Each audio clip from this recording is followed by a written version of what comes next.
The interview process is inevitable for both employers and employees in today's work world. It's important to be ready on both sides when dealing with this process. Interviews are one of the most common methods used for selection of new talent today. They can be conducted to obtain information from the interviewee and as a chance for the employer to provide information and reinforce the employer brand and also explain and detail the position the candidate is looking to get into. They are very important for selling that job to the qualified candidate so that they not only want to work at the company, but would choose the company if they had other options available to them. Interviews are often conducted at two levels. The first is the initial screening process, which determines if the candidate has met the minimum requirements and qualifications. And then, following that section, they move into the in depth interview. This takes place with an HR staff member and or operating managers to determine if the person will be a good fit for the job. Advanced preparation is crucial to get the most out of the pre-screening interview. Both the in-depth before the in-depth interview, information, all of the sources is pulled together so that the interviewers can reconcile conflicting information that may have emerged from the test applications, forms, or references. This helps prevent any biases in the interview process. When discussing types of interviews, the book mentions six standard types that are used today. The first one is a structured interview. In this interview, it uses a set of job related questions that are asked of all applicants. This process makes it easier to score and compare applicants as they are all working with the same questions and being judged as such. A biographical interview is a style that focuses on chronological order of the applicant's past experiences. This format is often blended with another, as it would be tough to really get a good feel if the applicant will be a fit for the job, particularly just based on their chronological past experiences. Behavioral interviews are a format where applicants are asked to describe how they have behaved or performed a certain task or handled a problem in the past. This style can be helpful to have candidates draw from their past experiences and explain how they worked in that certain situation before.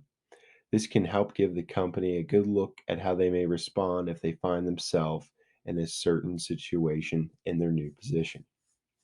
A situational interview involves a question about how applicants may handle a certain situation on the job, kind of similar to behavioral. This is a variation that is termed as the case study interview, which requires a job candidate to diagnose and correct organizational challenges during the interview. The next type of interview is called a group interview.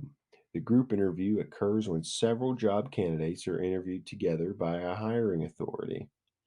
This may be especially useful when hiring for entry level positions when the skill requirements are lower and the job fit involves factors such as scheduled work hours, availability of transportation to the work site, and other practical details. Non directive interviews are the last one we have here, and they are the least common. This type of interview uses questions that are developed from the answers from previous questions. This can pose some issues when judging different candidates, as it may give others unfair advantages over another, as the questions that they provide to the questions being asked by the interviewer are the only ones they're getting to base their future answers off of. Next, we have who conducts the interview. In the book, it gives us two different options on who's conducting the interview. A panel interview is the first one, and that is when several interviewers meet the candidate at the same time so that all the responses are heard. Panel interviews may be combined with individual interviews as well. Team interviews are when applicants are interviewed by a team member who they will work with. However, in the book, it talks about without proper planning, that an unstructured interview, such as a team one, can occur in these group sessions, which may make it a bit uncomfortable for both parties.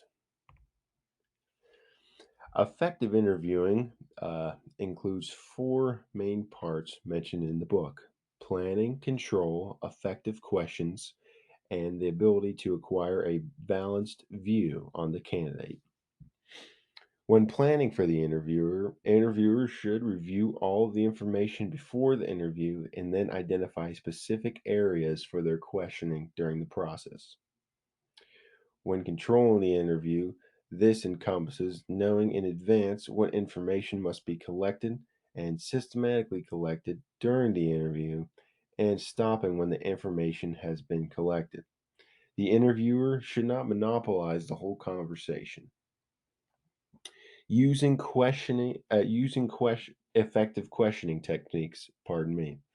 Use these questions that will produce full and complete answers that can be evaluated on the basis of job readiness. And lastly, getting a balanced view.